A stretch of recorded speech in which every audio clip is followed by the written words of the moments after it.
Well, the Blue Jays, they get walked off by the Boston Red Sox 7-6. And the reason this game sucks is because the Jays had a 5-0 lead. But honest to goodness, I don't really care right now because the Leafs won against the Bruins in the playoffs. And that's all I care about right now. But let's break this thing down here real quick here.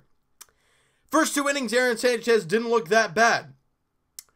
And then the Jays get the offense rolling a little bit. Justin Smoke crushes a 3-run bomb. You can't go wrong with that. Big Smokey with his second home run of the year. The Jays on top 3-0. Beautiful job there. In that same inning, Rowdy Tellez. I mean, this guy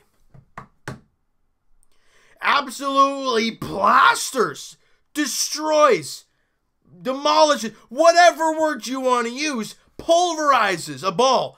And it's way gone. An estimated 505 feet. And I think if I read it right, that is the longest home run in Red Sox history at Fenway Park. Rowdy Tellez, a 505-foot bomb. That's a mammoth shot by Rowdy Tellez. And the Jays, a 2-run shot. Jays got a 5-0 lead. Now, we've talked about it over and over and over again. When your team scores runs, you want a 0 in the next inning. Next half inning by your pitcher. Aaron Sanchez did not give that to the Toronto Blue Jays. JD Martinez with an RBI double. Mookie Betts scored. Rafael Devers doubles to right field. Martinez comes in to score. And Pedroia singles and Devers scores. 3 runs after the Jays put up a 5 spot. And then they're right back in the game, and it's far from over at this point. And then we go to the bottom of the 5th, and then on a wild pitch, and this is where things got shaky for Aaron Sanchez right near the end of his outing. It was 1st and 2nd, so that's a problem, but he throws 2 wild pitches. Both awful pitches to Danny Jansen.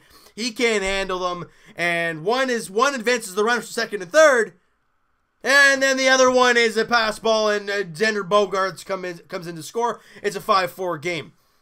The problem is, guys, it's the small things, the little errors that you give a really good offense an extra opportunity. You know, the wild pitches, it's the non-force, errors that the Jays are making, and that's a problem, right? It's like basketball. When you have turnovers, but they're dead ball turnovers or live ball turnovers, it's a big difference. And for the Blue Jays, it's making errors, it's wild pitches, it's the small things, and then it's a 5-4 game. Go to the bottom of the 7th, you get the meat of the order up, you got to throw out Joe Biagini because you need your 8th inning guy out there because it's the meat of the order, and he gives up a solo shot to Mitch Moreland, and we're tied. Go to the next half inning, and Freddie Galvis. Have a night, Freddie. He hits a solo shot in a 1-0 count. 4th home run of the year for Freddie Galvis. Great job there. And the Blue Jays take the lead back. It's now 6-5. We go to the bottom of the 9th inning. Ken Giles on. Gets Andrew Benintendi to lead off the inning. Then walks Mookie Betts. And then focuses on Mookie Betts. In my eyes, maybe a little too much. Now, I get it. You want to get Moreland. You want to keep the double play in order. I get that. But then you miss pitches. Once he picked off a few times, then he threw a ball, a curveball that he missed with. And he picks off again. Then he throws a fastball right in the meat area for Mitch Moreland, and he rips it off the wall. In center field, Betts comes all the way around to score. And Moreland ends up at 2nd.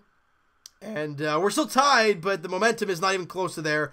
And then they end up getting the bases loaded, and Rafael Devers singles to right field to end the ball game. Look, Ken Giles, it happens to everybody. He had the crazy streak of saves in a row.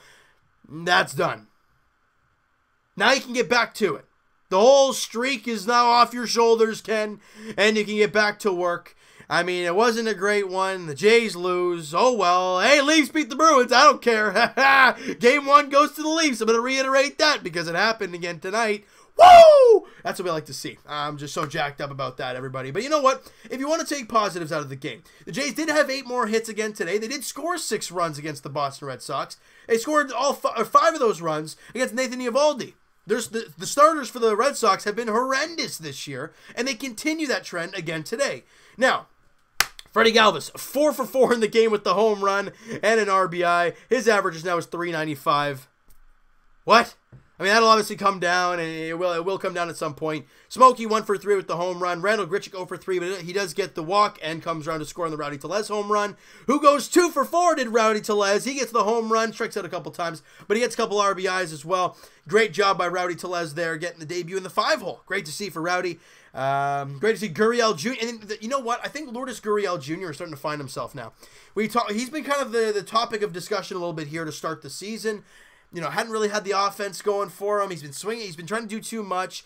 You wanted to see him get back to the basics and swing at strikes. And you saw it today. Yes, he only went 1 for 2, but he had 2 walks. And that's a big opportunity. Now, the Blue Jays, they had a lot of opportunities in the game to get runs. You go to the bottom of the 8th inning. Or, sorry, I guess the top of the 9th inning even. You have the bases loaded and 1 out. But Socrates Brito seems to be like Henry Morales 2.0 of a couple years ago. Or you guys remember Juan Francisco, a guy you throw a curveball at and he's swinging out his rear end every damn time.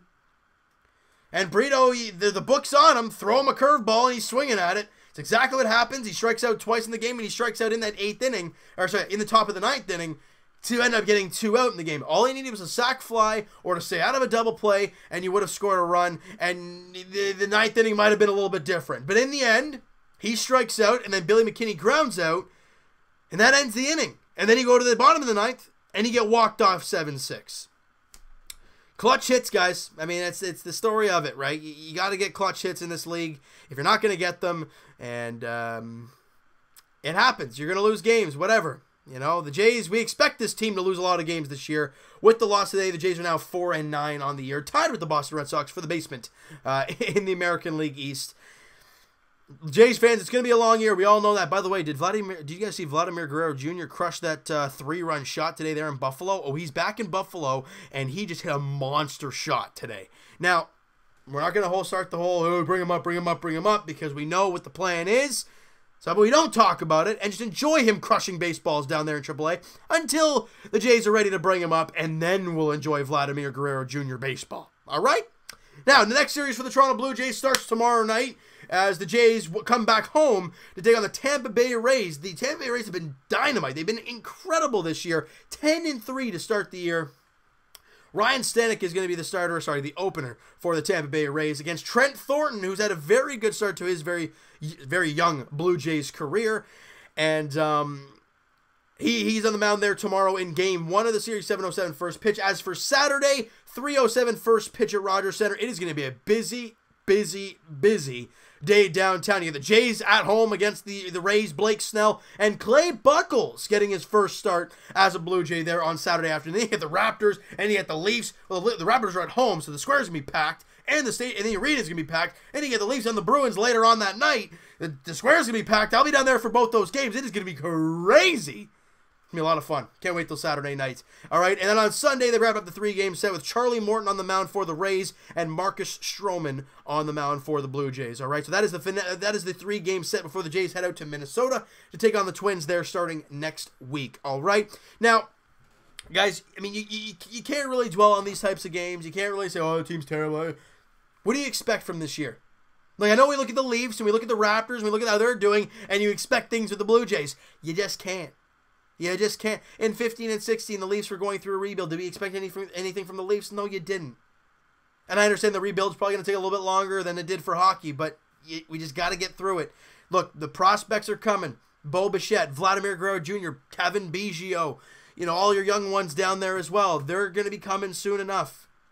We got to take positives out of losses. Yes, you got walked off today, but Freddie Galvis was 4 for 4. Rowdy Tellez was 2 for 4.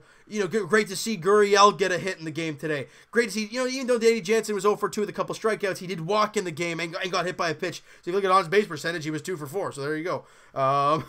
And then pitching-wise, Tim Mayza threw a clean inning and got a couple strikeouts. Great to see him getting back in the rhythm of things. Aaron Sanchez, again, 4 runs against him, but only 1 was earned. Errors. Now, he did walk 4 guys in the game, and then the wild pitches did kill him as well. So, yeah, not the greatest outing by Aaron Sanchez. Biagini gave up the home run. Pannone came in for 1 batter and got him out. Javi Guerra, who's been incredible for the Jays so far to start the year, he went a clean inning. And then obviously we know with Ken Giles, who actually walked 3 guys as well. Yeah, he had a tough night. And you know what? It's going to happen for your closer. You just want to get him right back out there again. So if he's in a safe situation tomorrow, I want to see Giles back out there again tomorrow looking for a victory. Now, it's not going to be easy because Tampa's a very good team, but we're going to have to wait and see how it all plays out, all right? So you know what, guys? That is going to do it for this one. You guys enjoyed this video, and you guys didn't really enjoy the ending of the game, but you enjoyed the Leafs beating the Boston Bruins today. Smack that like button. I do appreciate that. And the subscribe button if you guys have not already. Comment down below what you think of the game, the video, the Leafs beating the Bruins, of course. And the subscribe button if you guys have not already. Comment down below what you think of the game, the video, the Leafs beating the Bruins 4-1. And Evan and I will talk to you guys podcast edition. It's going to be Saturday after we head down to the square. Or sorry, before we head down to the square. Link is in the description for the podcast channel, guys, and for the podcast itself on iTunes. Twitter is also down below. Follow up, send me a DM, do all that great stuff. And I will talk to you guys. It'll be Raptors edition on Saturday. It's going to be late. The Raptor video is going to be a little bit later than you guys would like because I'll be there for the Leaf game and the Raptor game. So I'll be down there till, I don't know, 11 o'clock or something. So it's going to be a long night. And I'm hoping to come back and do all 3 videos for you guys. Jays, Raptors, and Leafs. It's going to be a long, long day. But I just want to get to it and enjoy the time down the square as the Raptors take on the Orlando Magic in Game 1. Of round 1 of the NBA playoffs. You cannot look past any team. The Magic have done a really good job against the Raptors. We'll talk more about that, though, tomorrow evening in the round 1 preview for the Toronto Raptors. We'll be talking about that, guys, tomorrow afternoon, breaking down matchups and how the season series went and what our expectations are for the series and all that stuff. That'll be uploaded tomorrow, guys. Just a heads up there for Raptor fans. And as for the Toronto Maple Leafs, guys, we talked. They take on the Boston Bruins in Game 2 of the 7-game series in Boston at TD Garden, round 1 of the playoffs for the Toronto Maple Leafs. And like I said, I will be down there at Maple Leaf Square for that game, for Game 2 of the playoffs for the Leafs. It is an 8 o'clock puck drop at TD Garden. It's going to be a lot of fun down there. If you guys are going to go, hey, fire me up. Let's have fun. Let's enjoy our time down at Maple Leaf Square. It's going to be a lot of fun. And I'll be down there for the Raptors one as well. If you guys didn't catch that, I'll be down there for that game on Saturday with the Raptors and Magic as well. And as for the Blue Jays, like we've talked about, they open up the 3-game set against the Tampa Bay Rays tomorrow night, 7:07 first pitch at Rogers Center. Trent Thornton, Ryan Stanek are the starters in that game tomorrow night. Thank you guys so much for listening and watching. I hope you guys enjoyed this video. And the Leafs beat the Bruins. Gonna keep saying that because it was awesome. All right, so thank you guys so much for listening and watching. I'll talk to you guys then.